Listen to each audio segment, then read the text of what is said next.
Everyone. तो आज हम देखने वाले हैं क्लास 9 की एक्सरसाइज 7.1 का क्वेश्चन नंबर 1। देखिए, इन क्वाड्रिलेटरल ABCD हमें दिया हुआ है एक क्वाड्रिलेटरल ABCD, ठीक, जिसमें कि AC इक्वल टू AD, जिसमें दिया हुआ है कि ये जो साइड AC है साइड AD की क्या है, इक्वल है। इसे यहाँ सिंगल मार्क करके दिखाया गया है। And AB bisect angle A, और ये जो साइड AB है ये वाली साइड, ये क्या कर रही है, इस पूरे एंगल ए को बाइसेक्ट कर रही है। मतलब कि क्या, टू इक्वल पार्ट में डिवाइड कर रही है। बाइसेक्ट करने का मतलब है टू इक्वल पार्ट में डिवाइड करना। तो ए बी, ये जो साइड है, ये क्या कर रही है, इस पूरे एंगल को टू इक्वल पार्ट में डिवाइड कर रही है। मतलब कि ये वाला एंगल इस वाले एंगल के इक्वल होगा, ठीक।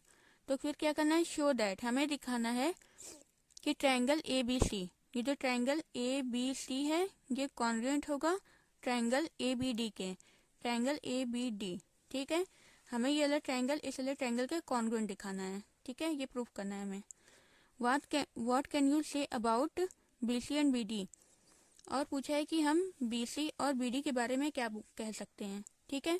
तो सबसे पहले हम आते हैं यहाँ पर कॉन्ग्रुएंसी ऑफ ट्रायंगल पर, ठीक है। मैंने आपको इंट्रोडक्शन वीडियो में कॉन्ग्रुएंसी ऑफ ट्रायंगल की क्राइटेरियाज बताए थे, जिसमें टोटल 5 क्राइटेरियाज थे। अब उनमें से किसी एक का यूज होकर ये दोनों ट्रायंगल क्या होगा, कॉन्ग्रुएंट होगा, ठीक। तो उसके लिए हमें क्या चाहिए, 3 रीजन चाहिए। अब देखते हैं कि कौन कौन से रीजन हमें इन दोनों ट्रायंगल में मिलते हैं। तो सबसे पहले हम आ जाते हैं ट्रायंगल ABC और ABD में, जिसको कि हमें कॉन्ग्रुएंट करना है। तो ABC और ABD लिखते हैं यहाँ, in triangle ABC and triangle ABD।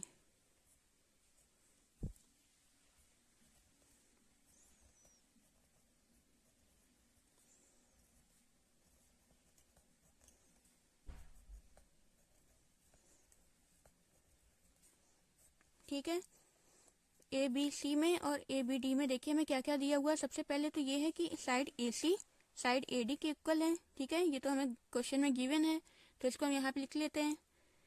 क्या दिया हुआ है, AC equal to AD, AC is equal to AD। ये दोनों आपस में इक्वल क्यों है, रीजन देना होगा। ये क्या है, हमें क्वेश्चन में गिवन है, इसका रीजन होगा क्या, गिवन, ठीक। दूसरी चीज देखिए, दूसरी चीज हमें दिया है कि AB बाइसेक्ट एंगल है। ये जो AB है ये एंगल ए को बाइसेक्ट कर रही है। इसका मतलब क्या है कि angle CAB is equal to angle DAB, ठीक। इसको यहाँ लिखते हैं, angle CAB is equal to angle DAB। ये भी क्या है, ये हमारा क्वेश्चन में गिवन है, लेकिन इसके रीजन में हम क्या लिखेंगे कि ये दोनों इक्वल कैसे है, क्योंकि AB क्या कर रही है, एंगल ए को बाइसेक्ट कर रही है, ठीक है। यहाँ हम लिख देते हैं AB बाइसेक्ट एंगल A, ठीक। अब देखिए तीसरी चीज क्या है। अब देखिए इस वाले ट्रायंगल में अगर हम देखें तो ये जो साइड AB है, इस वाले ट्रायंगल में ये वाली साइड AB इसमें भी है, ठीक है। मतलब कि ये जो AB साइड है इस ट्रायंगल में भी है, इस ट्रायंगल में भी है, तो दोनों में ये क्या है, कॉमन है। और अगर दोनों में ये साइड कॉमन है तो इक्वल तो होगी ही, ठीक है। तो हम लिखेंगे AB इक्वल टू AB, और इसका रीजन क्या होगा कि ये कॉमन है, ठीक। तो AB is equal to AB, reason हो जाएगा क्या, कॉमन। अब देखिए क्राइटेरिया हमारी कौन सी बन रही है यहाँ पर। ये देखिए साइड है, एंगल है, साइड है, दो साइड के बीच का एंगल है। ये एक साइड, ये एक साइड, ये एंगल, ये साइड और ये एंगल, दो साइड के बीच का एंगल है। तो कौन सा क्राइटेरिया यहाँ पर बन रहा है, SAS, ठीक है। तो SAS कॉन्ग्रुएंट रूल से क्या हो जाएगा, ये दोनों ट्रायंगल कॉन्ग्रुएंट हो जाएगा। तो फिर हम यहाँ लिखते हैं therefore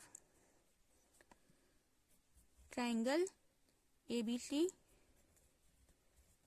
congruent to triangle ABD। दोनों ट्रायंगल कॉन्ग्रुएंट हो गया, लेकिन हुआ कैसे, बाई SAS। SAS जो हमारी कॉन्ग्रुएंस प्रॉपर्टी है, उससे ये क्या हो गया, कॉन्ग्रुएंट हो गया, ठीक है। अब कॉन्ग्रुएंट हो गया, ये तो हमारा प्रूफ हो गया। इसके अलावा हमसे पूछा है कि what do you say about BC and BD, कि BC और BD के बारे में हम क्या बोल सकते हैं। तो मैंने आपको बताया था CPCT के बारे में, ठीक है। कि CPCT का फुल फॉर्म क्या है, corresponding parts of congruent triangle. मतलब कि अगर दो ट्रायंगल कॉन्ग्रुएंट हो, कॉन्ग्रुएंट अगर प्रूफ हो जाए, ठीक है, अगर दो ट्रायंगल हमें पहले से पता है कि दोनों क्या है, कॉन्ग्रुएंट है, तो उसकी करस्पॉन्डिंग साइड्स और करस्पॉन्डिंग एंगल्स, ठीक है, ट्रायंगल के जो 6 पार्ट होते हैं, 3 साइड्स और 3 एंगल, वो सब क्या होंगे, आपस में इक्वल होंगे। तो हमसे पूछा है कि BC और BD के बारे में हम क्या बोल सकते हैं, तो हम बोलेंगे क्या कि दोनों क्या है, इक्वल हैं, क्योंकि ये क्या है, इस ट्रायंगल के और इस ट्रायंगल के करस्पॉन्डिंग क्या है, पार्ट्स हैं, ठीक है। तो हम इसको लिखेंगे BC equal to BD and BC is equal to BD। ये क्यों है, CPCT से, तो लिख देते हैं CPCT, corresponding parts of congruent triangle, ठीक है। और ये हमारा प्रूव हो गया, यहाँ पे लिख देते हैं, ठीक है।